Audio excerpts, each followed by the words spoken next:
The land on which we gather is the unceded territory of the Awaswas-speaking Yupi tribe. The Amamutsin tribal band, comprised of the descendants of indigenous people taken to Mission Santa Cruz and San Juan Bautista during Spanish colonization of the Central Coast, is today working hard to restore traditional stewardship practices on these lands and heal from historical trauma. My name is Pranav Anand, and I'm the faculty director of the Humanities Institute here at UC Santa Cruz. I'm honored to welcome all of you to tonight's event, What Actually Happened in 1619. And I want to thank all of you for coming out to this event, especially after yesterday's storm, as well as thank our panel who traveled much farther than probably most of you. Elise Mitchell, Presidential Postdoctoral Research Fellow in History at Princeton University, Kevin Dawson, Associate Professor of History at UC Merced, and Greg O'Malley, Professor of History at UC Santa Cruz. Professor O'Malley, or Greg as he'll be known for the rest of this little section, will introduce Professors Dawson and Mitchell. So if I could, I'd like to take a moment to talk a bit about how this event came to be.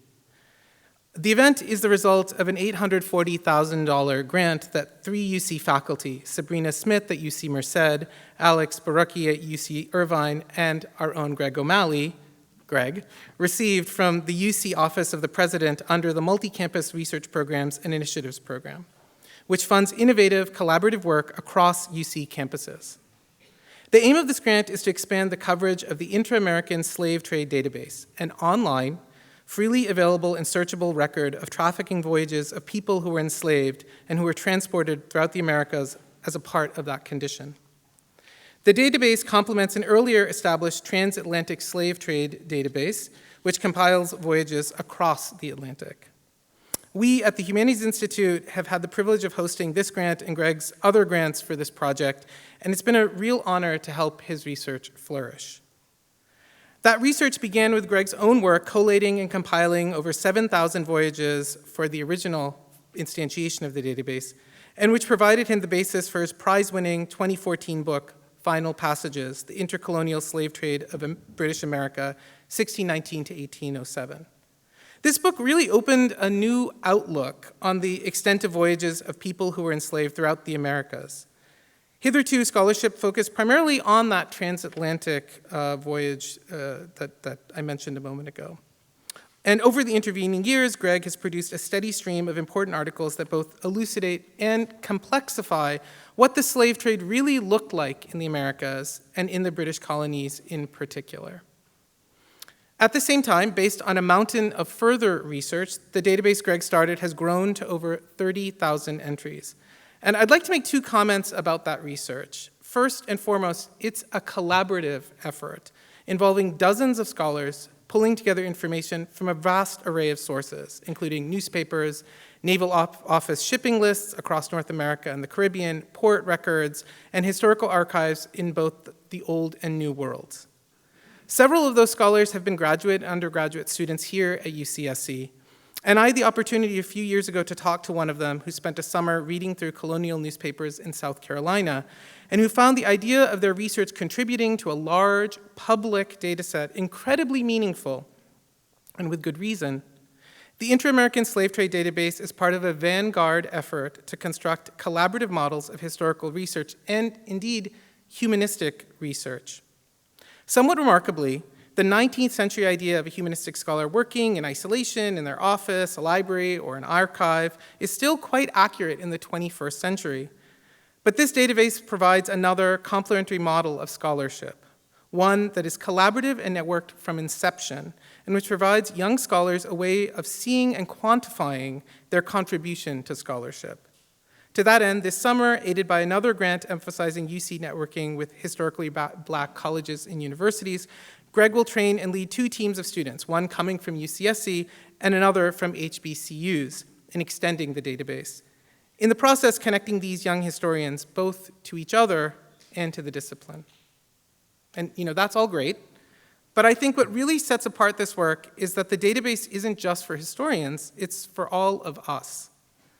In the middle of the pandemic, one of my sons was learning revolutionary American history, and he commented to me about how crazy it was that people who were enslaved were considered 3/5 of a person for determining legislative delegates, right, the so-called 3/5 compromise. I don't remember precisely how it happened. I can get carried away acting as a professor, as my children will say. But we visited the Slave Voyages website that hosts these databases and spent a few hours there, first watching a time lapse of transatlantic voyages that shows you the number of persons that were transported over time, and then looking at some of the data itself as a way of concretizing the sheer number of persons who were forcibly transported. That graphic, those numbers, and the sheer amount of data on the site did something that honestly, and I say this as a linguist, words could not. It brought something experiential to that which those of us in our condition and privilege cannot fathom. And I think this little vignette helps itself to make vivid the consequences of humanistic research. The humanities asks us to examine what it means to be human, and while many of those aspects are wonderful and transcendent, it also forces us to confront aspects of being human that we often would like to elide or ignore.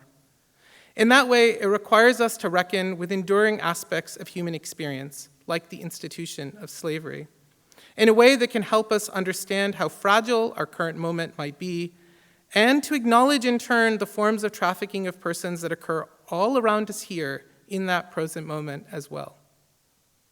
The fundamental link between the past and the present, after all, is us.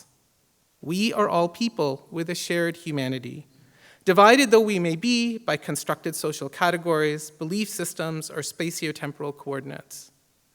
And that should give us pause and hope, a set of emotions that feels especially warranted on this, the first day of Black History Month. With that, I'll invite Greg to come to the stage and start the evening off. Thank you.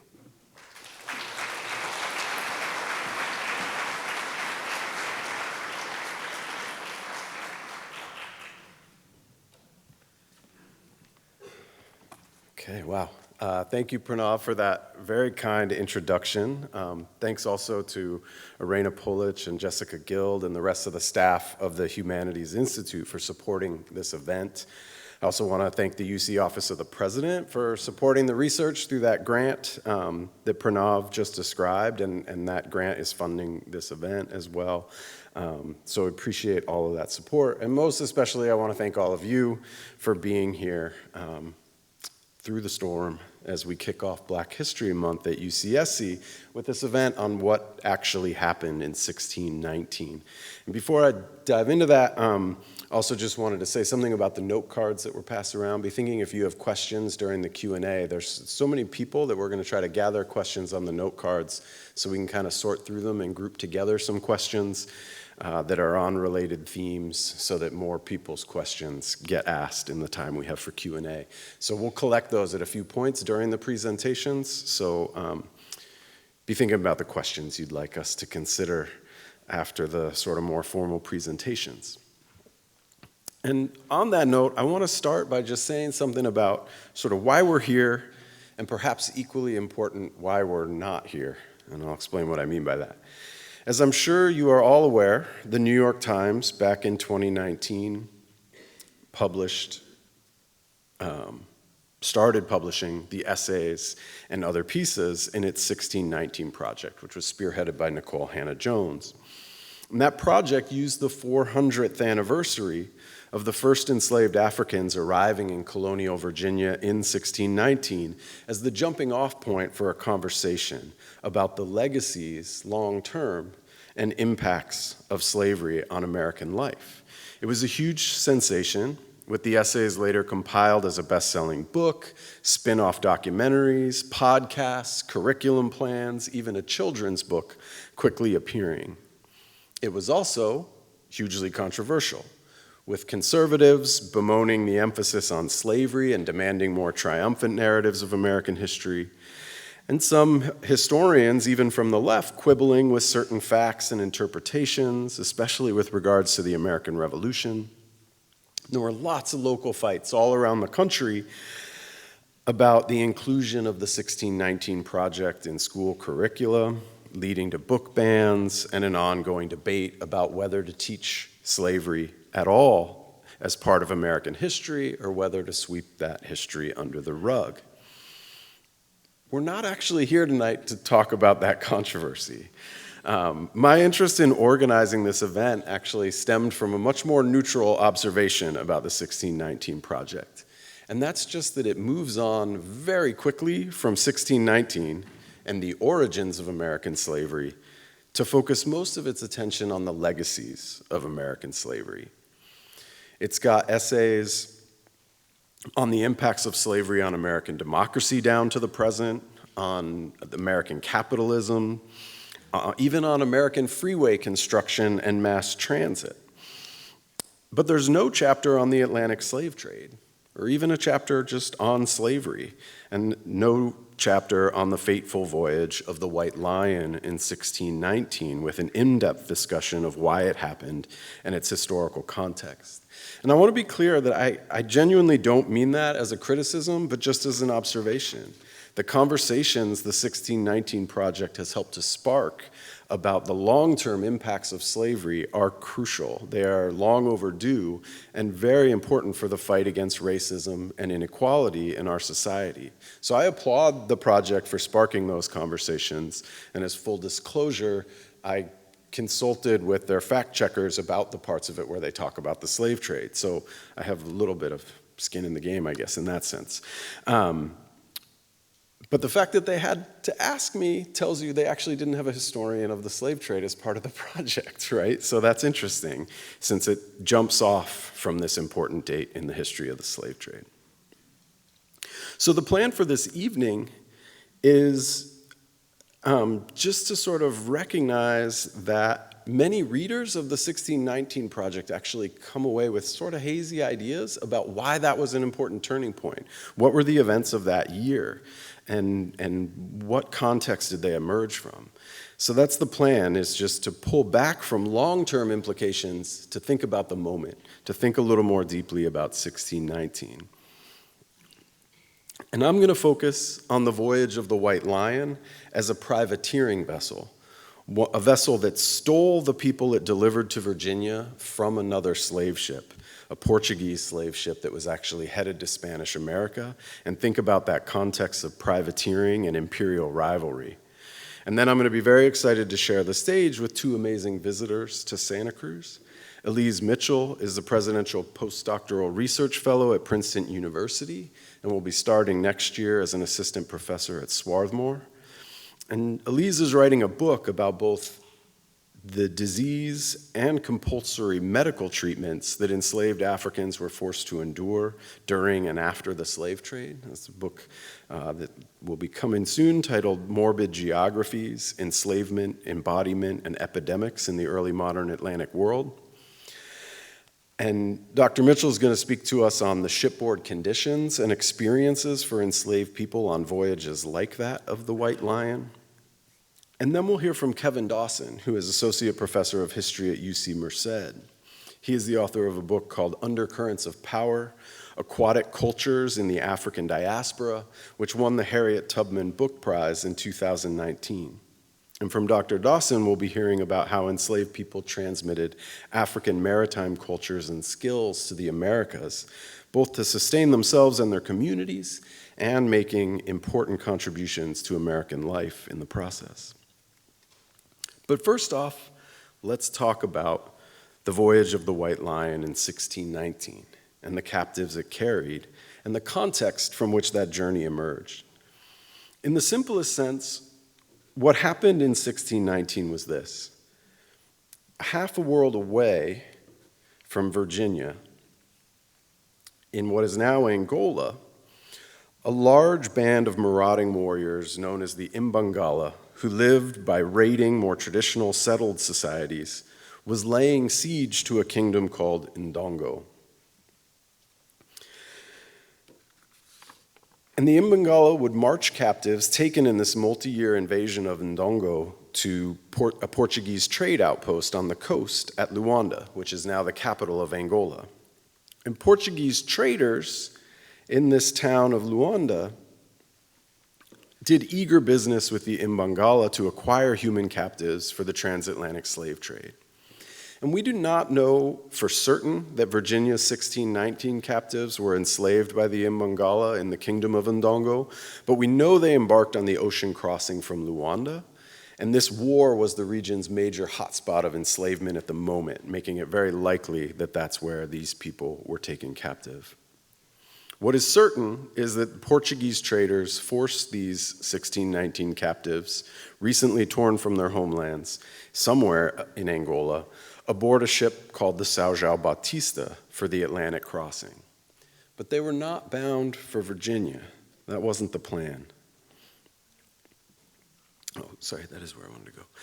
Virginia in 1619 was England's first fledgling colony in the Americas and home to just a few hundred struggling settlers, not an important destination for merchants coming from across the Atlantic. The Portuguese slave traders were in the employ of a man named Antonio Fernandes de Elvas, who was based in Lisbon. And Elvas held an exclusive contract to supply Spain's American colonies with slaves. It's important to keep in mind here that Spain had more than a century's head start on England in colonizing the Americas. And in addition to exploiting the labor of indigenous Americans in their conquered territories of the Aztec and Inca empires and many other parts of the Americas, Spanish settlers also exploited enslaved African people in their colonies.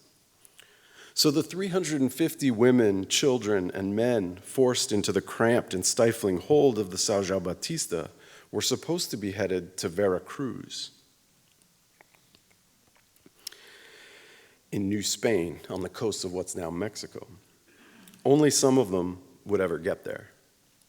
Illness ravaged the voyage, claiming several lives, and other dangers lurked out in the Atlantic and Caribbean waters as well.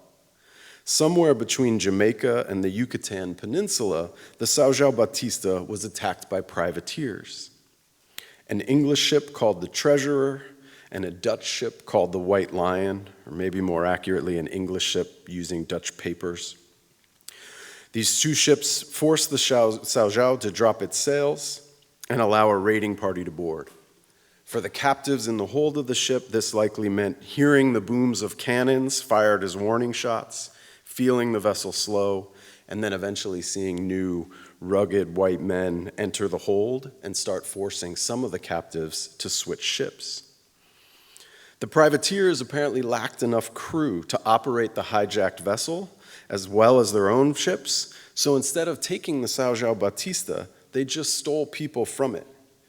The Treasurer took about 30 of the Angolan captives, and the White Lion took a similar number.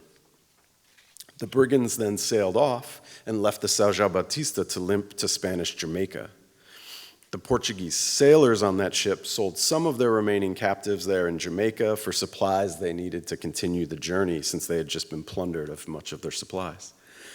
And then the São João Batista continued to Veracruz and sold the few remaining captives on board at their intended destination.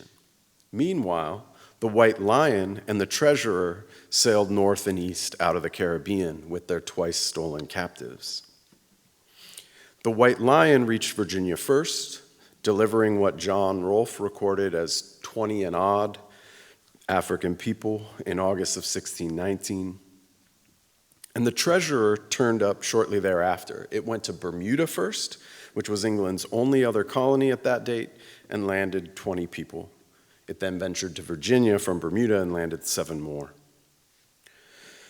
So this haphazard and traumatizing journey of a few Kimbundu-speaking people from Angola across the Atlantic to Caribbean waters and then rerouted by piracy to Virginia marks the beginning of African slavery in the first of the 13 colonies that would eventually found the United States. So what does that mean? What does knowing the particulars of this journey in 1619 tell us? The first thing is this, that I think it's important to note how early that date was. 12 of the 13 colonies that would later create the United States had not even been established yet. Think about that. The infamous Mayflower that Americans like to celebrate as the start of their history in many tellings and many textbooks arrived in New England a year later, in 1620. Quite likely, none of us in this room have family roots that go back further in U.S. territory than the descendants of these enslaved settlers from 1619, with the notable exception of those among us who claim indigenous American descent. But this story also makes clear that we have to be careful in describing what 1619 was the start of. It was decidedly not the start of African slavery in the Americas. Hundreds of thousands of enslaved Africans had already been forced to settle in Spain's American colonies and in Portuguese Brazil. In fact, the 1619 voyage was not even the start of African slavery in the territory that became the United States. Among Spain's many American outposts before 1619 was their colony in St. Augustine, Florida, founded in 1565. And we know that a few enslaved Africans had been forced to settle there. So what 1619 marked was the spread of a European practice of enslaving African people to the new English colonies in the Americas. And I want to stress again that this happened just 12 years after England founded their first permanent American outpost in Virginia, and just a few hundred English people lived there. And therein lies the most important lesson of 1619, at least to me.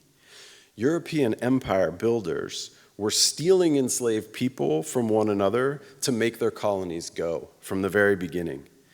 And the privateering of the Treasurer and the White Lion in 1619 was no isolated incident. Spain had claimed all of the Americas by virtue of Columbus's discovery, and the wealth generated from Spanish-American conquests had shifted the balance of power in Europe and funded Spain's wars against Northern European rivals. So when England, France, and the Netherlands all started establishing their own colonies in the Americas in the early 17th century, they were not just seeking land or seeking religious liberty or seeking resources. It was an act of war against Spain. They sought to emulate Spain in extracting wealth from the Americas for building power back in Europe, and they sought to strike a blow to Spanish power in the process. So before the colonies became major agricultural settlements, many started as privateering bases focused on pillaging Spanish America. They tried to ransack Spain's silver fleets, bringing the wealth of the Americas home, and they also loved to steal enslaved people, either off the ships delivering captives from Africa, or even by raiding Spanish-American settlements and stealing people off land. What's amazing to me is that the English started stealing enslaved people from Spanish colonies even before England had their own colonies to take the people to. In just one example, in 1594, more than a decade before England established their first permanent colony at Jamestown, a privateer named James Langston raided the Spanish colony of Santo Domingo, now the Dominican Republic, and stole both goods and captives. But since he lacked an English colony to take enslaved people to, Langston then ransomed the enslaved people back to the Spanish colonists before leaving, demanding payment, in the words of one witness, quote, to restore them their enslaved people again, by whose labor and industry they had their great profit, end quote. And stealing enslaved people from each other's settlements would continue for years afterwards as well. This is just a partial list of raids that I've identified that involve privateers stealing enslaved people off land from each other's settlements as part of raiding each other's colonies. The details of this list don't matter for our purposes. The point is just that this plundering was common. And the scale of these raids could be enormous. The 1683 incident on there involved a fleet of 13 English, French, and Dutch pirate ships. They had a flimsy claim to a French privateering license, but they were basically just pirates. And they plundered Veracruz on the Spanish-American coast. They stole a fortune in goods and more than 1,000 enslaved people. And the fleet then dispersed those captives to new sites of enslavement all throughout the Caribbean and North America. So this plundering of people destined for enslaved labor in one empire, only to reroute them to bondage in a different empire, I think is very revealing of the centrality of slavery to European colonialism in the Americas. Stealing enslaved people offered one of the best ways to weaken a rival colony while jump-starting one's own colonies, because labor was the scarcest economic resource in the Americas. So 1619 and its privateering were no fluke. Many colonies relied on plundering others to acquire the earliest enslaved workforce in a colony. All of them recognized slavery as a crucial part of the colonial toolkit. And as the 1619 Project makes clear, we inherit many legacies from that brutal decision to embrace slavery to build colonies. Thank you. I will now invite Elise up.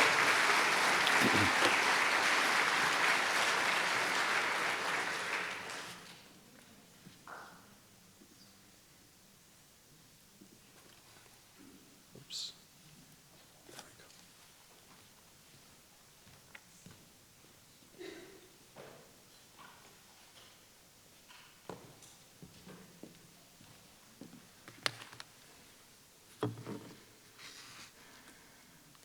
Good evening, everyone. Thank you all for joining us. I'm so glad that you are here.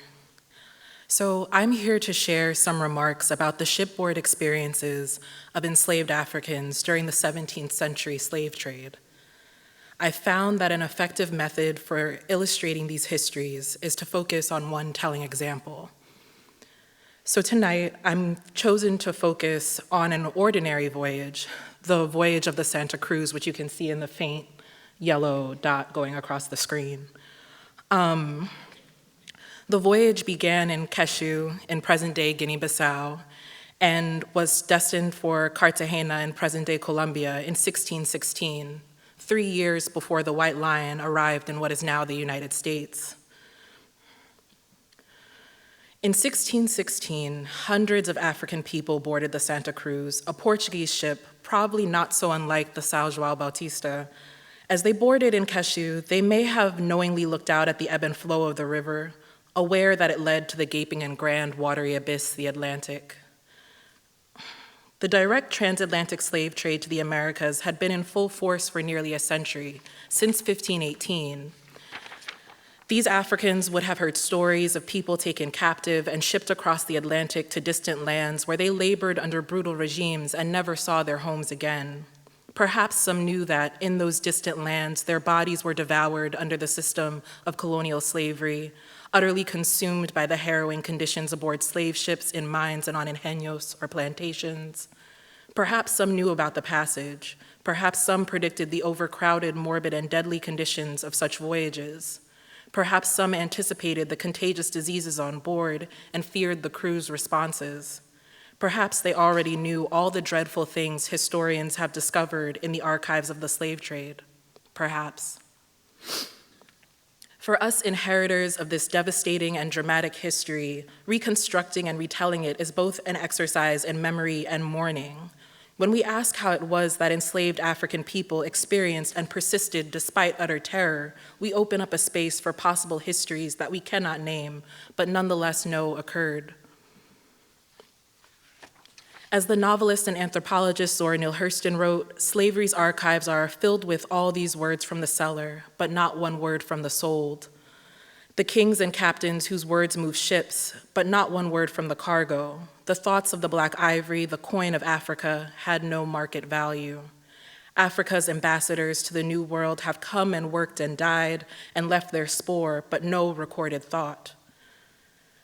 Now, while we do have some few descriptions of the slave trade from enslaved Africans' perspectives, the vast majority of these sources, such as abolitionist works by Equiano and Cugoano, for example, focus on the later periods of the slave trade in the 18th and 19th centuries. The sources for the 17th century are fewer and further between. To incorporate enslaved Africans' perspectives into the history of the 17th century slave trade, historians must think deeply to speculate and pose questions that center enslaved Africans' experiences in the absence of a documentary record from their perspectives. The history of the slave trade and disease, my area of expertise, must be considered in this way to produce histories that are, in the words of the historian Stephanie Smallwood, accountable to the enslaved. Diseases were always rife aboard slave ships. This was especially true in the 17th century when the transatlantic slave trade became the greatest vector for the spread of smallpox in the Atlantic world. Outbreaks and epidemics devastated West and West Central African coasts in the first 2 decades of the 17th century. These outbreaks and epidemics were directly tied to the slave trade and European missionary activity in those regions. Though West Africans were already familiar with smallpox and used a variety of ritual, social, and healing practices to ward off the disease, which may have even included smallpox inoculation, their usual defenses were less effective because of the relentless forced migrations of captive Africans in the region, which created the conditions for smallpox to spread rapidly. Though many died during these epidemics, most people survived them. Again, most people survived smallpox. When smallpox outbreaks occurred during transatlantic voyages, as you will see, they worsened the already indescribably dire conditions on board and spread fear among slave traders throughout slave markets in the Americas. Across the Atlantic, fears of smallpox in the Santa Cruz's destination, Cartagena, were palpable in the first decades of the 17th century. In 1587, a generation before, a devastating smallpox epidemic ripped through Cartagena and much of South America, marring the minds and bodies of all who survived.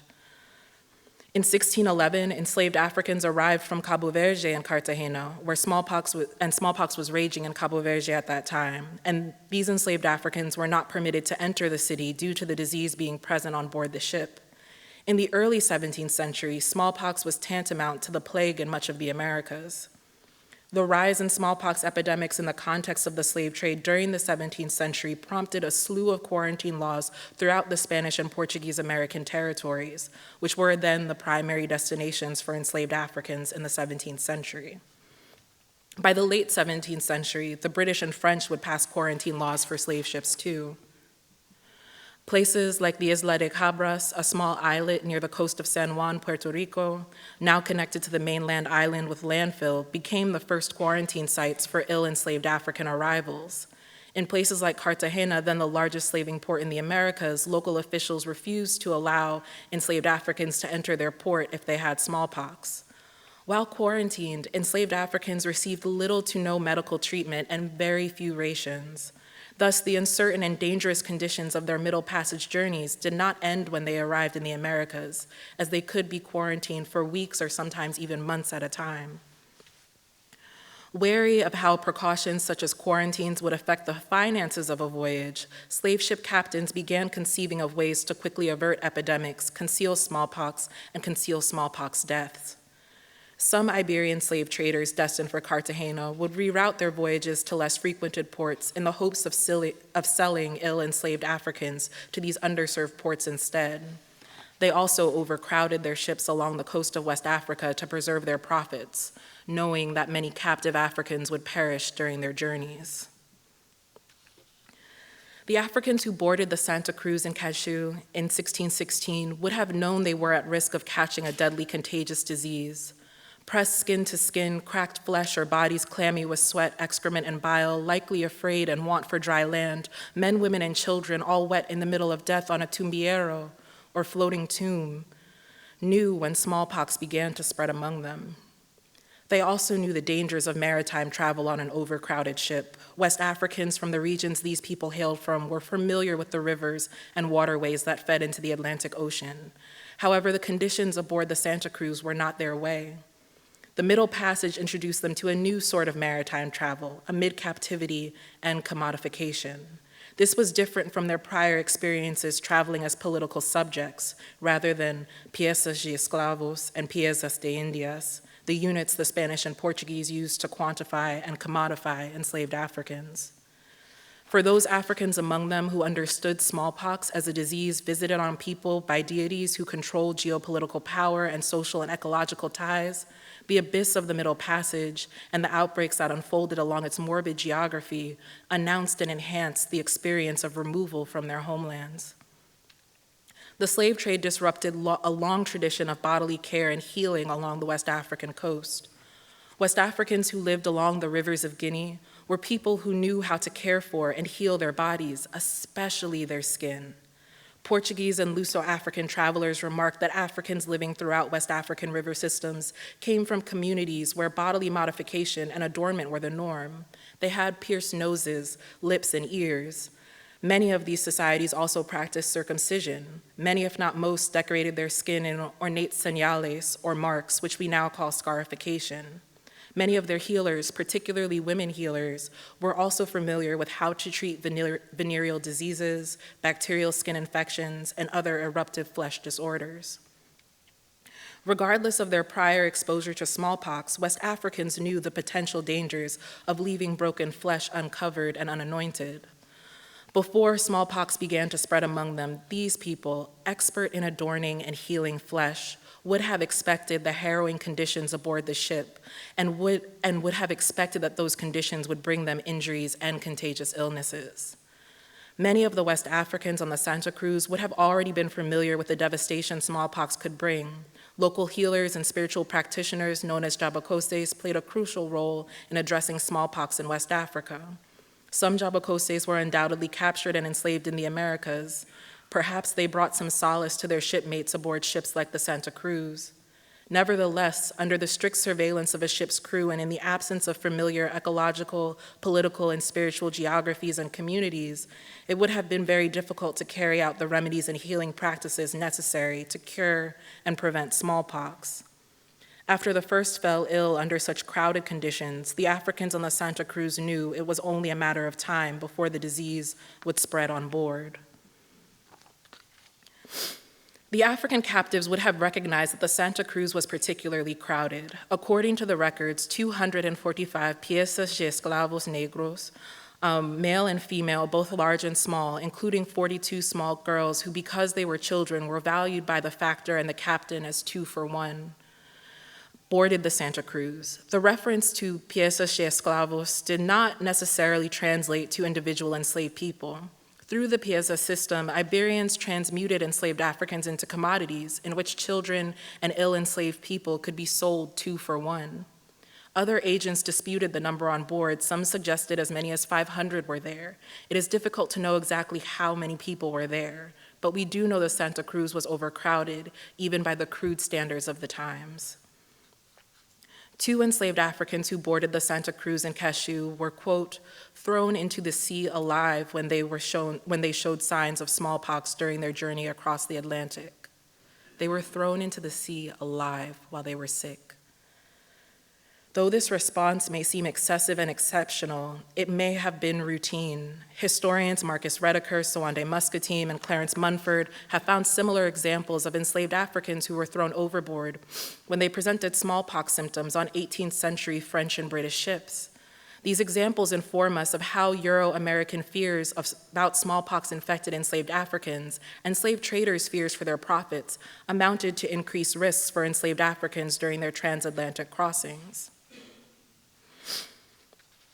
The captain of the Santa Cruz, Jorge Lopez Morales, would admit to purposely overcrowding the ship when he was deposed in Seville for financial crimes related to this voyage.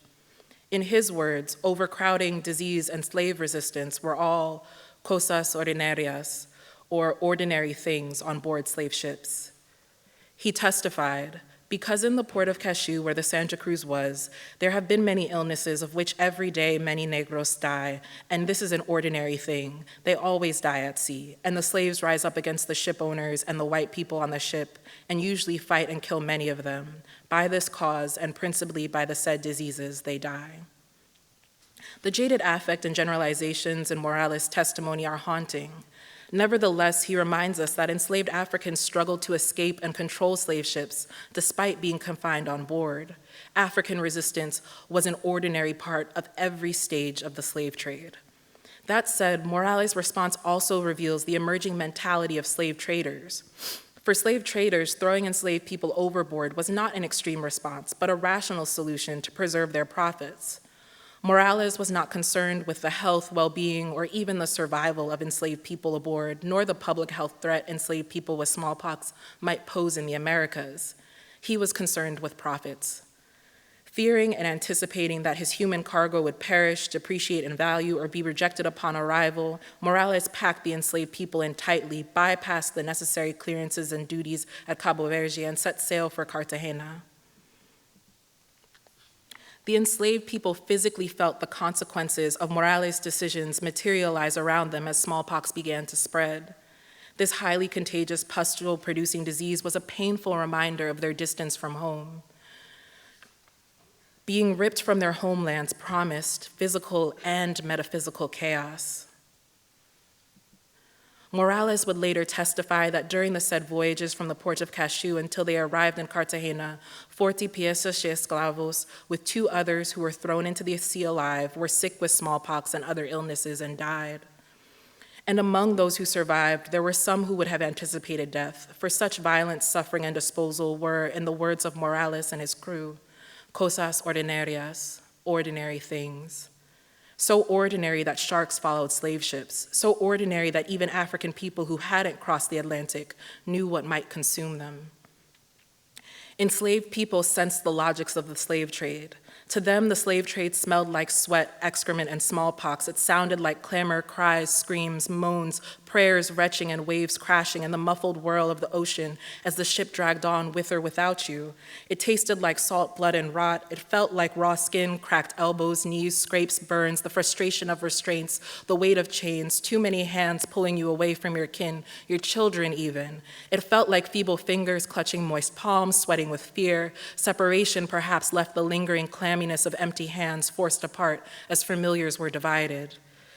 Those 2 people who were thrown overboard lay at the bottom of the ocean. The others sailed on. Nevertheless, the memory of those 2 thrown overboard, combined with the memories of smallpox and its consequences, would continue to haunt them and manifest on and in their bodies. And yet, as Morales said, against all odds, enslaved people on ship after ship, despite sickness and all manner of violence, rose up in desperate attempts at survival, reprieve, and escape from the haunting cycles of the slave trade.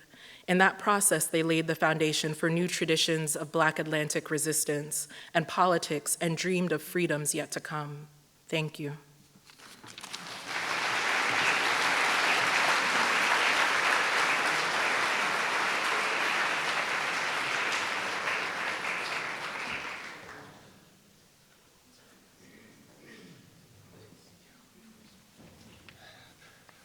So you can start passing note cards to the aisles with the questions on them, not blank note cards.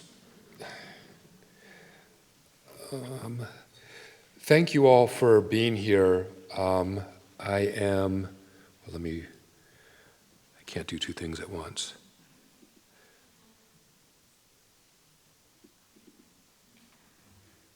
Or maybe I can't even do 1. This one? There's nothing else there. Oh, there we go. Okay, so thank you all again for being here. I really appreciate this opportunity to come and to share my research with you. Now, one thing I would say really quickly is that similar to Greg, but at a much smaller scale, I am creating kind of public-facing scholarship in that I'm creating an archive that contains really all of the images of African-descended peoples in Africa and the Americas that I can locate engaged in aquatic traditions. So swimming, underwater diving, canoeing, fishing, and even surfing. And so here's some examples of African, or some of these historical images. Right? And so the one thing I'd like to say is that the images, they can be very useful. They can also be problematic. They can be problematic as some of the images that I'll show can be in that they can be like highly racialized Africans. Images of women can oftentimes sexualize them. They can also be technically inaccurate. So they can tell us that Africans are doing things, but in incorrect ways. And so if we look at this image here on the left, the image here is produced by Pieter de Mare, who was a Dutch sailor who went to West Africa. And he tells us all the things that are going on in the image, but the illustrator who did it actually got everything wrong. So while Demare, for instance, told us that Africans sailed and described their rigging and everything, the illustrator, Theatre de Bry, he showed this canoe using African or European rigging, which gave then many historians, or led many historians to conclude that Africans learned to sail from Europeans, which they didn't. The sources clearly indicate that they had centuries of sailing tradition. And for any surfers in the room, this image here is the only image. Africans independently invented surfing. It's the only image that I can show of, or that I know of, that includes African surfing. You can see 2 or 3 people here, 2 here. It's technically inaccurate because the 3 people here are going the wrong way on the wave, right? They have a beautiful left barreling wave and they decide to go right. So to get into kind of my talk a little bit, I'm talking about 1619 a little bit differently than Greg and Elise did. And I think in a way it's showing how historians operate, right? We're all looking at things from our own perspective. And so I'm a historian of the African diaspora. And so I'm looking at how enslaved people recreated and reimagined African traditions. And so for me, 1619 is both a specific moment in time, right? But it's also a process that generations of African-born captives endured as they arrived in the Americas. And so it's about more than just surviving the Middle Passage. It's about thriving under harsh conditions as they recreated and reimagined communities of belonging. And so to jump into my talk, most captives, and here's some of the aquatic traditions that enslaved African, or that Africans were involved in. So most captives taken to the Americas are from Atlantic Africa, a region stretching from Senegal to Angola and extending inland to the Great Bend of the Niger River and the headwaters of the Congo. Most Africans lived along riverbanks and seas, creating human shores, where they seamlessly wove water and land into waterscapes, creating vast cultural tapestries of meaning and belonging. Aquatics set African humanity in liquid motion through intimate daily immersionary engagements with water while swimming, underwater diving, surfing, canoeing, and fishing. Africa has few natural harbors or bays, and waves break along much of its coastline. Responding to environmental challenges, Africans designed surf canoes which could catch and surf waves while loaded with tons of cargo, making Africans, the only known people to ever harness wave energy as part of their daily labor practices. Importantly, girls and boys use surfing to understand how to catch and surf waves, and societies use surf canoeing to access coastal fisheries and shipping lanes. Sailing along coastlines and up rivers, they forged a community of communities as members of numerous ethnic groups exchanged news, information, and intermarried on beaches. Beached canoes were meeting places and marketplaces where people of diverse ethnicities met to exchange news, information, and maritime techniques. Seafood processing, marketing, and distribution was primarily performed by women who created coastal and overland trade networks extending hundreds of miles inland. For instance, during the 1590s, a Dutch merchant noted that hammerhead sharks were, quote, dried and taken to the interior and constituted a great fish present in Timbuktu and beyond. Water was a sacred space populated by deities and spirits whose voices were heard in the sound of breaking waves and churning water. Many Africans believed the realm of the dead lay at the bottom of or across the ocean or a large river, lake, or lagoon. For Africans, life was cyclical, and water channeled one's soul across a permeable divide to the supernatural world, where it was reunited with ancestors waiting to be reborn. To facilitate these voyages, members of many ethnic groups buried the dead with a small canoe.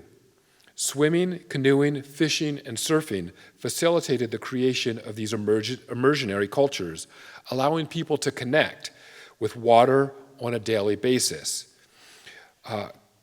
Communicating with spirits was part of daily life, with water being a catalyst for doing so. Stirring the waters of broad rivers or with one's limbs, suspending one's body in the Atlantic, or skimming across surfaces in dugouts permitted people to connect with sacred waters, aquatic deities, and ancestral spirits. Relatedly, canoes had a gender and a soul, and well-treated canoes communicated with water and deities, guiding fisherwomen and men to shoals of fish, telling them when to cast nets, while helping merchants evade pirates. The Atlantic slave trade threatened to disrupt Africans' relationship with water, transforming beaches into sites of relegation for captives as slavery sucked them ever deeper into the whirlpool of Atlantic slavery.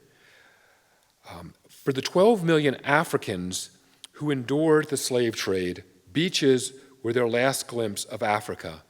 On beaches, slave traders stripped them nude and shaved their heads, casting amulets and sacred beads into the sand, divesting Africans of cultural symbols of ethnicity and communities of belonging, relegating them to what scholars have described as social death. Human bodies were desecrated by enslavers probing touch and branding irons as African flesh was commodified and burned with the marks of ownership. Before being loaded into canoes that carried them to awaiting slave ships, some scooped handfuls of sand into their mouths so they might have something to remember Africa by. For many of the 10 million Africans who survived Atlantic crossings, beaches were their first experience in the Americas. This was their 1619, regardless of when they arrived. In the sand, purchasers groped African bodies while calculating the price of human flesh, again branding them with the marks of ownership. Even as the slave trade imposed social death on captives, life for Africans remained cyclical. One lived, died, and was reborn. In the Americas, captives were reborn into new communities of belonging, inspiring them to constantly recreate and reimagine ethnic traditions in the Americas to bring pleasure and meaning to their exploited lives and bodies. Nor were they ever alone in the process. Aquatic deities followed in slave ships' wake, arriving in the Americas to layer African spiritual meanings onto waters that retained indigenous spiritual valuations. Throughout the Americas, most plantations were built along navigable waterways, enabling captives to craft dugout canoes, fish, and swim during their free time as they recreated African traditions. Simultaneously, enslavers compelled Africans to engage in numerous African-influenced aquatic traditions that made slavery more profitable. For instance, enslaved canoemen transported slave-produced cash crops to seaports. During return voyages, they carried Africa's humanity, freshly disgorged from slave ships, to the fields of bondage. During their free time, imported Africans constructed cultural beachheads, infusing waterscapes that still possessed Amerindian valuations with African cultural meanings.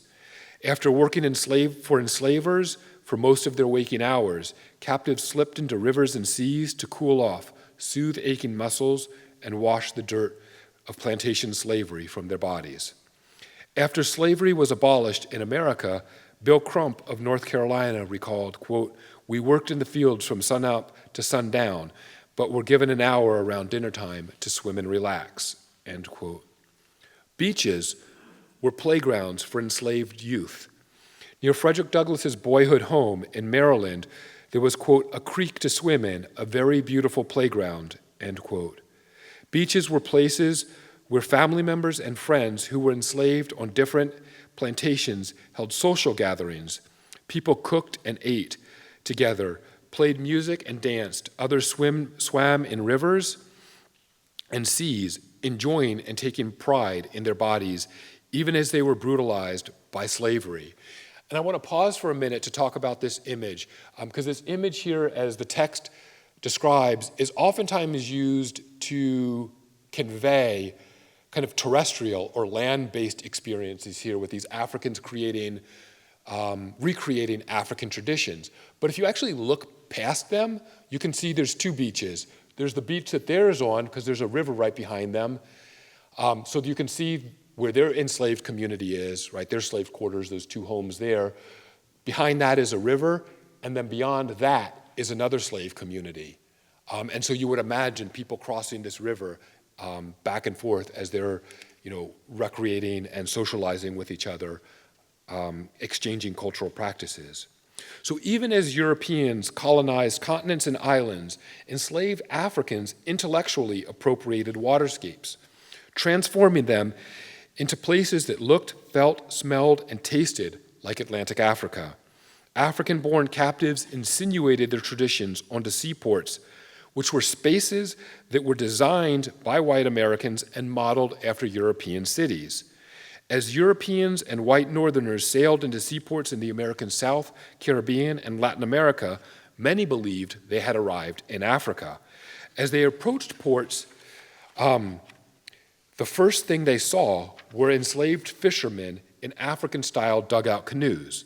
For instance, a Frenchman sailing towards Charleston, South Carolina, found himself, quote, in the midst of 25 dugouts, each containing 4 black fishermen who were having an excellent fishing, end quote. Sailing on, voyagers passed, quote, enslaved boys and girls, swimming like tritons and mermaids in the water, end quote. While enslaved women, in dugout canoes, paddled alongside ships to sell fresh produce, seafood, and tropical curiosities like parrots, alligators, and monkeys. Canoemen paddled white newcomers ashore and offloaded cargo. Upon docks, captives conversed in African languages, African accented European languages, and in creolized tongues. Enslaved women sold seaport residents most of their fresh seafood, fruit, and vegetables. In stalls, female hucksters also cooked African-influenced dishes commonly called pepper pot, jambalaya, fufu, and gumbo. So the aromas of Africa wafted over the scene, tempting whites to indulge in African flavors. An African traveler who sailed into Baltimore Harbor captured the sensory experience in penning, quote, on arriving in a slave state, I could not help remarking that the many Africans who were yelling and shouting to one another from various fishing vessels and on the wharf, while others driving teams of animals carrying loads and company were making such a din in their African languages that it seemed at first that I had been transported to some unknown land, end quote. Likewise, travelers felt Rio de Janeiro's sensory experiences were equal to, quote, anything on the Niger River, while Rio's waterfront was dubbed the, quote, unquote, coast of Africa. Much of colonial South Carolina had a black majority, and in 1737, a Swiss immigrant to South Carolina said, it looks more like an African country than a country settled by white people. In conclusion, 1619 imposed slavery and its legacies on America, but that doesn't mean that captives accepted slavery, debasement, and the commodification of their bodies.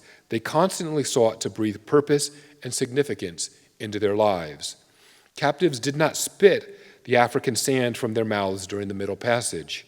They carried African beaches to the Americas, where they crafted human shores and reimagined and recreated African aquatic traditions, transforming what would have been places of subjugation into waterscapes of meaning, value, and belonging. Thank you.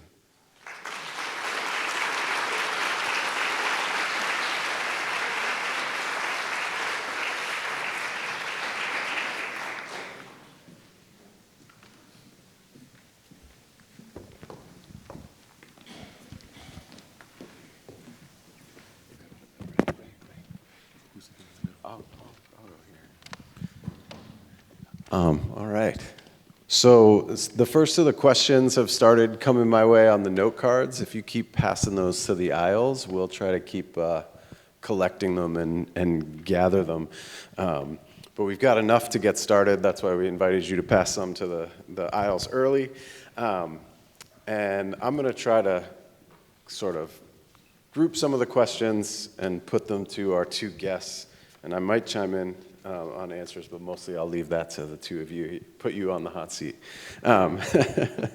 So there are several questions already that touch on the question of, one of them is phrased as, were there ever any slave ships taken over by the enslaved people on board? But others also point to this question of resistance, so I thought we might take that in a more holistic way, maybe to Elise more thinking about resistance aboard ships, but I thought it might also be a good opportunity to invite Kevin to talk a little bit about some of the ways the maritime skills of enslaved people sort of upended the hierarchies and destabilized enslavement. I mean, we know that enslaved people resisted on board slave ships, and they resisted in a variety of different ways. Many historians have done work on this, especially in the 18th century. We have examples of enslaved women who had a little bit more mobility on slave ships, sometimes procuring keys and other things that enabled shipboard revolts. You oftentimes saw enslaved people resisting their enslavement along the coast of Africa and sometimes within the first sight of land. I have examples of a number of voyages in my forthcoming book project where enslaved people actually jumped overboard, possibly in an attempt to swimming to shore. And we also have some examples in runaway slave advertisements and things of people who were enslaved on ships who jumped off and managed to escape. But resistance could also look like violent insurrections. I mean, as the quote that I give you from Jorge Lopez Morales describes, enslaved people rising up and attacking their enslavers, or participating in other forms of resistance that did not necessarily always entail self-preservation. We have some examples of enslaved people who jumped over in the middle of the ocean who preferred to perish rather than live a life as an enslaved person. And as Kevin was talking about in terms of the aquatic deities and things like that, that certainly may have influenced some of their decisions to jump overboard, if that makes sense. Yeah, so thanks, Greg. So some of my research looks at what are known as what scholars now call maritime maroons, which are basically enslaved people who fled over water. And so there's many instances, probably tens of thousands of enslaved Africans fled over water. And they did so really in three ways. I mean, so we're looking at how people are, well, they did so really in four ways. So the first way is fleeing as passengers or stowaways aboard ships where liberty-loving captains kind of would stow them away, or sailors would stow them on ships. So kind of passively, if you will, escaping.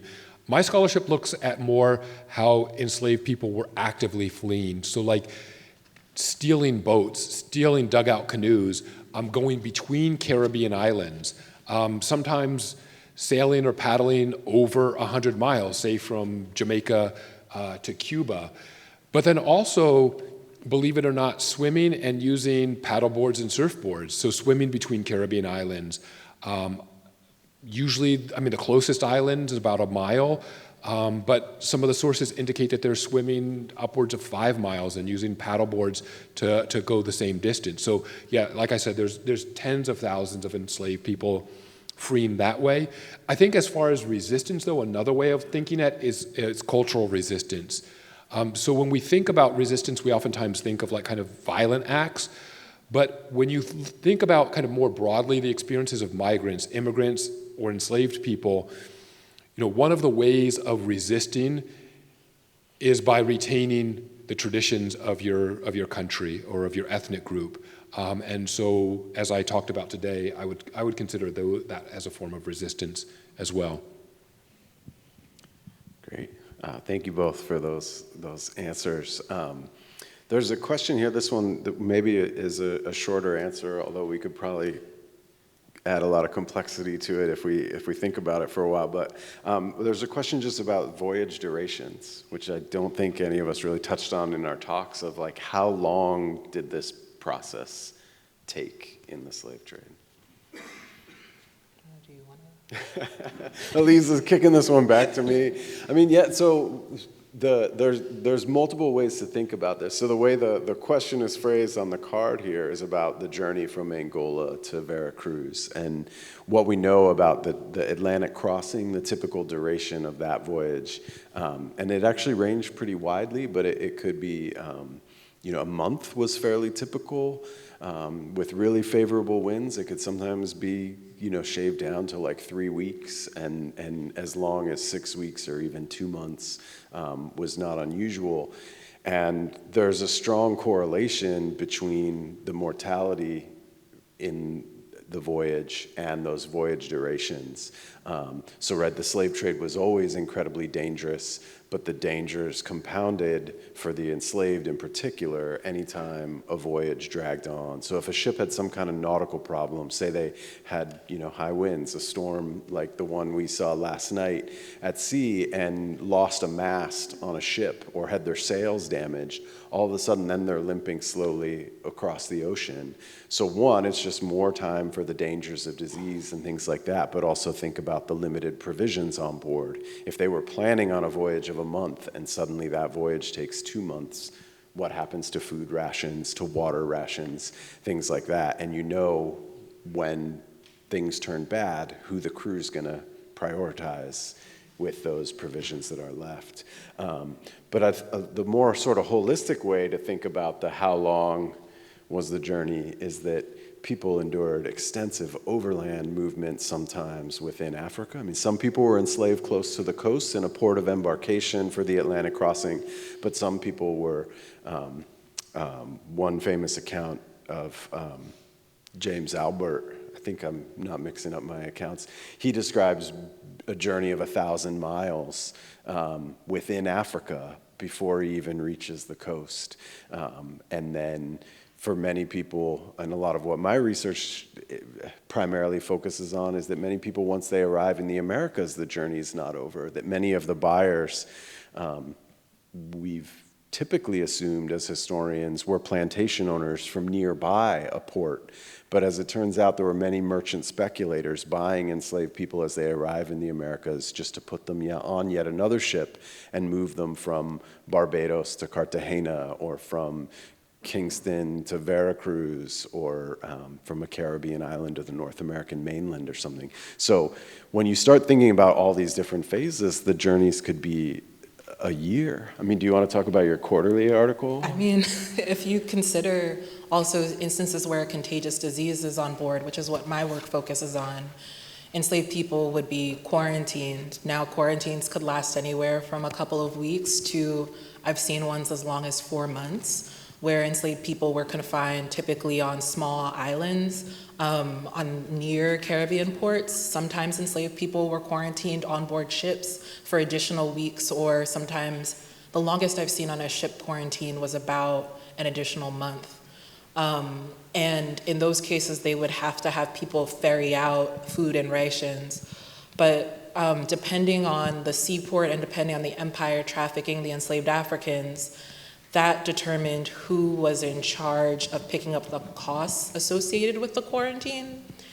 And if the people who were supposed to pick up the costs were the slave trading company, then oftentimes the folks on shore did not want to provide sufficient rations because they hadn't been compensated for them yet.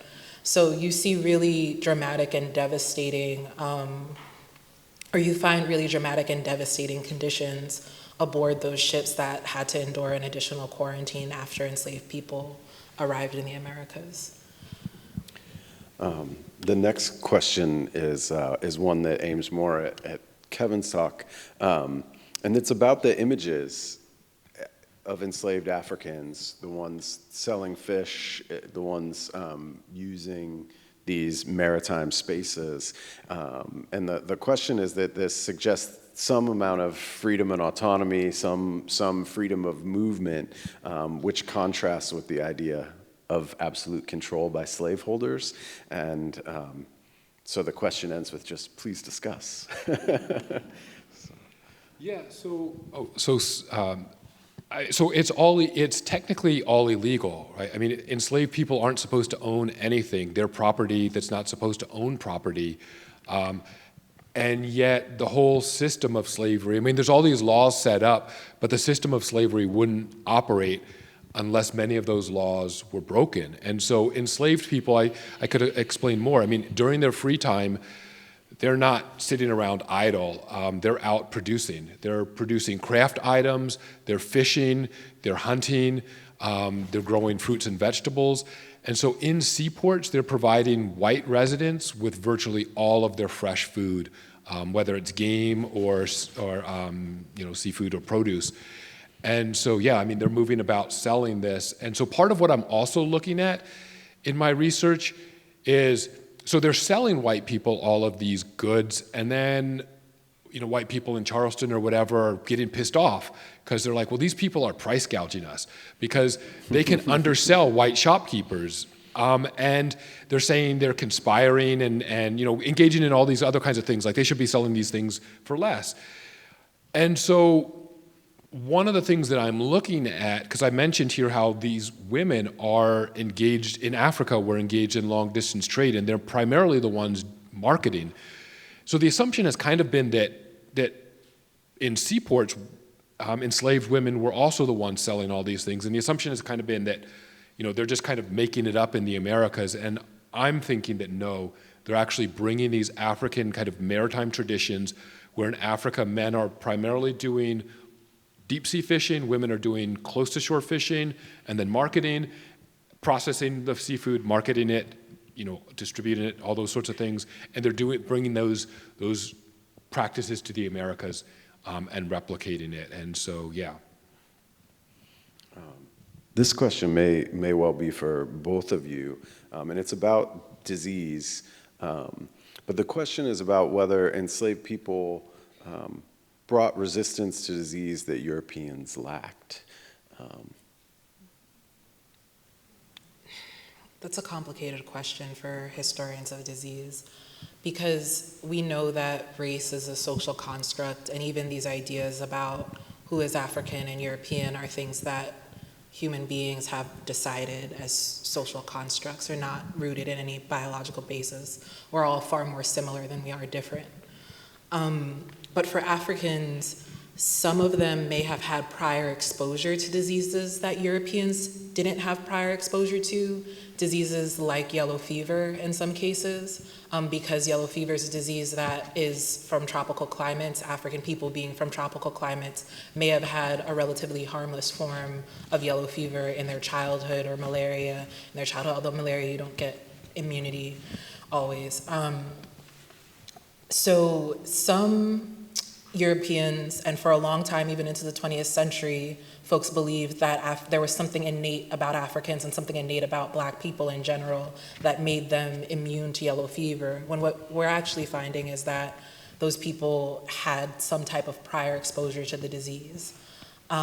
So in cases where Africans had prior exposure, they were not going to catch those diseases again in the Americas, and Europeans were more likely to be susceptible to them in places that were tropical in the Americas, if that makes sense. One other thing that I wanted to add to that is the slave trade was an incredibly deadly business for the sailors, and it was often the last maritime work that European sailors wanted to take. It was sort of the job of last resort to work on one of these slave ships, and that was for a lot of reasons. The dangers of it also in terms of having to manage a population that's going to resist their enslavement, right, was a known danger. But they were also very fearful of the disease environment of these ships. And that was something, interestingly, that the abolition movement picked up on as a way to mobilize European support for ending the slave trade, is that they not only, and they did talk a lot about the horrible conditions on ships for the enslaved, but they also started talking about the devastation to sailors, and even making sort of national defense kind of arguments, that this depleted the sailor populations that could serve in the Navy and things like that, that all these maritime industries in Europe were seen as the source of naval soldiers, but that the slave trade was killing them all. So that was an argument that was mobilized in the abolition movement. The next question is a little more personal, and I'm really curious about your answers to it. So I'm gonna put this one next, somewhat selfishly, and it's asking what led you all to this topic. And there's a second part to it, if you want to take it up, that is, how has past research informed your approach to this? Do you want to go first? Okay. So I was initially very interested in representations of enslaved people's bodies. As an undergraduate student, I had the pleasure of doing some work on images of Black people in the early Americas and thinking about how gender and race were represented in image and literature. And I became curious through that work about enslaved people's embodied experiences. How did racial ideologies and all of the kind of tropes that were being trafficked in these images and texts come to bear on enslaved people's actual lives? And I'll let you in on a secret. I ran out of time for a term paper in graduate school and had a ton of sources on smallpox, so I wrote the term paper on smallpox. And then the professor and I sat down and we thought, hey, there isn't that much prior scholarship on smallpox and enslaved Africans specifically. This might be fertile ground for a dissertation. And so I decided to pursue it from there. I would say that the work is very much informed by, there's one very famous article by Darrell Alden and Joseph Miller that created a timeline of smallpox outbreaks in the Americas and discussed enslaved people's experiences of smallpox in the context of the slave trade. And I would say that that article has really been sort of a touchstone and a jumping off point for me and my research. I see my work as kind of expanding and building on theirs in that article. So for me, it came from, I think, a couple different points. One is, so I'm Black and American Indian Choctaw, but grew up in Southern California surfing, free diving, which is basically diving with only the air in your lungs, and sailing and things like that. And so I was familiar with these perceptions or misperceptions that Black people don't swim, or that swimming is a white activity. Yeah, I was, as I said, I was familiar with that, and then as I got into college, I was writing my senior thesis paper on the American Civil War, and I came across numerous accounts of enslaved people swimming and boating and doing all these things that, you know, we weren't supposed to be doing. And so that just kind of drew me in. The other thing too is, again, I mean, I love the water. Well, yeah, I'll just answer it this way. I love the water, and I had a professor who told me that you should pick an area. You know, as historians, we have our primary area and then maybe 2 or 3 minor areas that we study, and so you should pick an area that you like to travel to. And so, yeah, I mean, so mine has been, I mean, and to give like students, any students in the audience, so mine, I would say broadly speaking, is Black people and water. So wherever you find those 2 things, which is anywhere in the world, you'll find topics. I mean, I found it, believe it or not, in the Vatican even. I mean, I was there on just a trip and found African canoes in the Vatican. Who would have thought? That's amazing. I might answer that question very briefly too, because the 2 halves of it go very much together for me, and that's that I was really interested in, as a graduate student, in trying to do a cultural project on the interactions between European and African people in these colonies. And so I wanted to do something on that sort of intercultural exchange, but was also sort of frustrated with a lot of scholarship on European colonists that scholarship would break it down, not just by like what country in Europe they were from, but all these different religious denominations within the English population and whatever. And then the literature on enslaved people's culture would just talk about Africans. And so I knew I didn't want to replicate that. So I wanted to build off of a more complex understanding of Africa as an incredibly diverse continent with all of the diversity of religion, language, and whatever, at least as much diversity as Europe had at the time. And so I started reading everything I could about the slave trade so that I could speak with more specificity about who the Africans were in the stories that I was trying to tell, and quickly realized I couldn't answer any of these questions with the existing scholarship, and started noticing this problem that for many of the sites of enslavement in the Americas, there weren't ships arriving directly from Africa, but we knew slavery was there on the ground. And it was about the fourth time I stumbled across that problem. I was like, maybe I should research something on how enslaved people were moved from the few ports of arrival from Africa they're coming to over and over again, like Charleston, South Carolina, Kingston, Jamaica, Bridgetown, Barbados, to figure out there seems to be a missing link in our understanding of the slave trade. And it literally took me like running into that problem in 4 or 5 different colonies I tried to study before I was like, maybe that's what I should study. So this may have to be the last question. We're down to just a couple minutes left. And there's a question here about how impactful was the destruction of African identity and culture in the slave trade. And I think this might be a really interesting question to wrap up with, because we've seen both halves of the issue in both of your talks, I think. Both the efforts by slave traders to commodify people and reduce their humanity in order to more effectively enslave them. And we've also seen the persistence of African culture, the failure of that effort. And so maybe we'll end by inviting you both to reflect a little bit on both sides of that coin, or the side you want to emphasize. I mean, the short answer is it wasn't effective. Like you said, it failed oftentimes to reduce people's humanity and destroy their cultures. We see remnants of those cultures today, but in my own specific work, one of the areas where I see that the most is in the late 17th and early 18th centuries. We know for sure that West Africans were practicing smallpox inoculation, which involved taking pus from someone's smallpox pustule and putting it in an incision on someone's arm or leg so that they could control when, how, and to whom the disease was communicated, and afterwards the people would have immunity. Enslaved Africans continued to use this practice throughout the Americas. I found examples in the Caribbean, in places like New York, and places in the South, all over. And so we know that Africans' healing cultures and healing practices, and even their cosmologies and understandings of diseases, continued to persist in the Americas and would have been with them during the transatlantic slave trade, even if they were in a position where they could not use that knowledge effectively to prevent disease.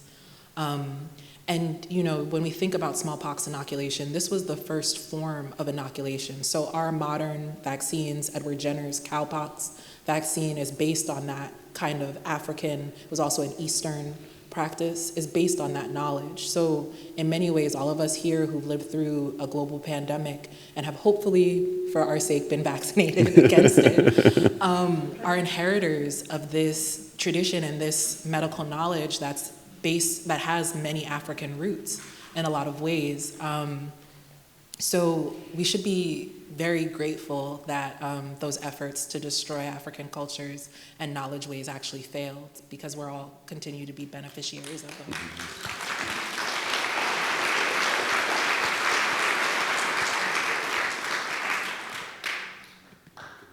All right. Kevin wants to leave it there. I think that's a good choice. Thank you all so much for coming. This has been wonderful to share with you. And thank you, Kevin and Elise, for making the trip.